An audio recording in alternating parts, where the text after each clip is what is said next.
As a random commenter said, does the developer actually sleep? Because just days after the massive patch 1.06 for Crimson Desert, it's released patch 1.07. No, not a hotfix, a full-fledged patch. Sure, it's not as big as previous updates, but it still offers some pretty significant new additions, especially for unarmed combat enthusiasts.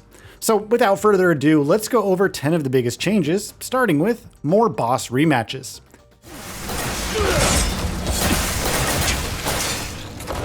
But now, lay down your arms and accept your fate.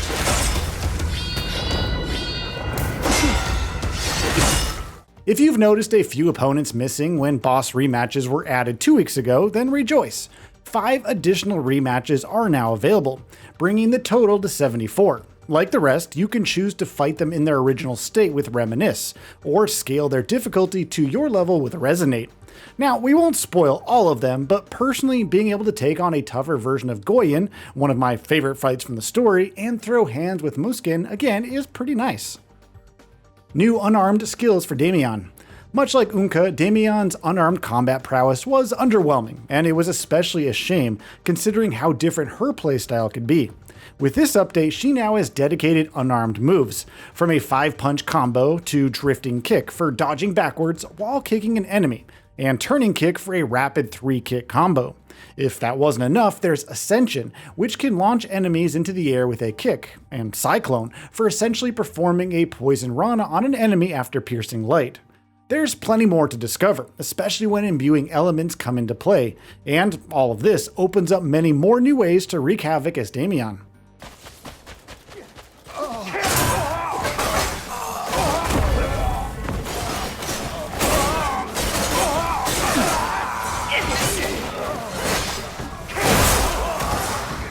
Unka and Damiane get aerial stab. Between Focus, Force Palm, and Force Current, Damiane and Unka have both benefited from essential skills only available to Cliff. Add aerial stab to that growing repertoire. Finally, you can slash through the air as either character, chaining these strikes to attack airborne enemies, or more frequently to traverse the world. It's an essential part of Cliff's movement for quickly climbing mountains and other surfaces, and it's great that Unka and Damiane can finally do the same. Cliff's unarmed blinding flash finisher.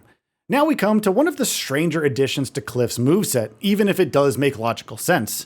Before, he could only perform blinding flash with weapons, but eventually, the development team made it available while fighting unarmed, which is kinda hilarious because there's really no weapon to reflect light and blind the enemy. But regardless, blinding flash finisher is also usable when unarmed. Again, it seems a given that this would be the case, having one without the other felt odd, but it's still kinda funny. More wolf and bear types as mounts. As of the previous patch, players can now register additional animals as special mounts once they've been tamed, including bears and wolves. Patch 1.07 offers more types for both, meaning different colored versions. More of a cosmetic addition than anything, but considering how important the fashion game can be in this game, it's nice to have this one regardless. Increased animals in the world as mounts. While reins have been added for special mounts, providing that extra dash of realism, another notable change is the increased number of animals to use as mounts. Based on player impressions, this means that you can now return to locations like where you fought the legendary white tiger, and find normal tigers to tame. Furthermore, head to Hernand and Peilun and you'll discover that the larger wolves can now be tamed. Combat improvements for Unka. Damiane's animations while fighting unarmed have also been improved, but that doesn't mean the development team forgot about Unka. His explosive strike skill can now be charged with 3 different stages, dealing increased damage at each step. Those who favor dual wielding should also find that it feels better to chain stabs together, skewering your opponent like it's nothing.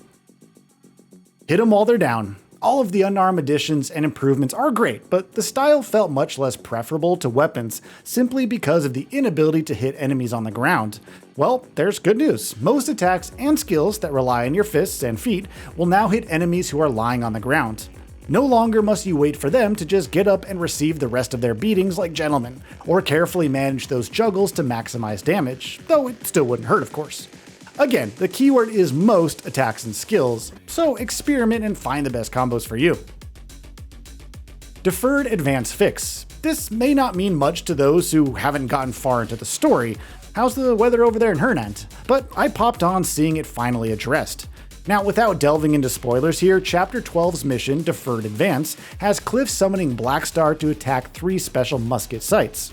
This section would receive a very mixed reaction because of how tedious it could be, but it was made even worse by the fact that giving up or retrying would leave Blackstar without full health.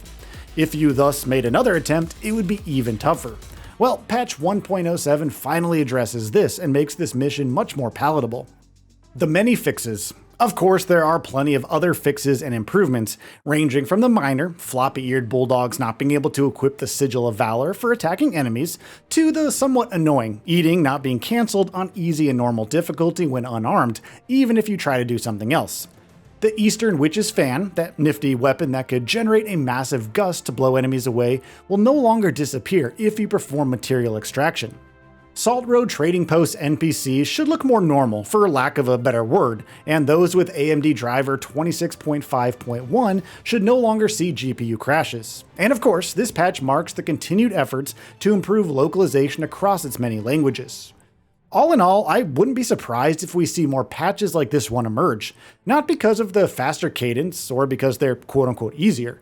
Instead, they can accommodate fixes that weren't ready for the last major patch and which the developer wants to push out ASAP. Again, it all depends on various other factors. How far is the next patch? How extensively have these fixes been tested? But it feels like the team, as well as upper management, is in a race to capture player interest as soon as possible. And while other upcoming big releases are part of it, the company said it's an own recent financial statement that sales for packaged games are front-loaded, and that over time it will offer stable performance but lower revenue. Now, it's too early to say whether these patches will slow down, but the fact that it's looking to broaden the game to the next level, and even explore DLC, indicates that there's plenty of mileage to be had from Crimson Desert.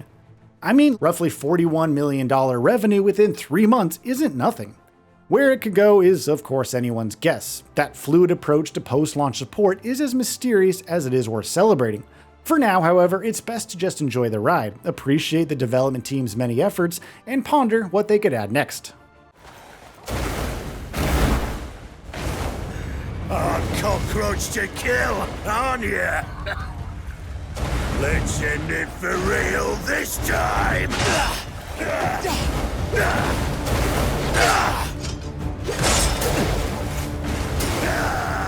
So, what are your thoughts on this? Go ahead and share them in the comments below. And if you like this video, please subscribe to the channel and enable all notifications by clicking the bell icon to get new video updates.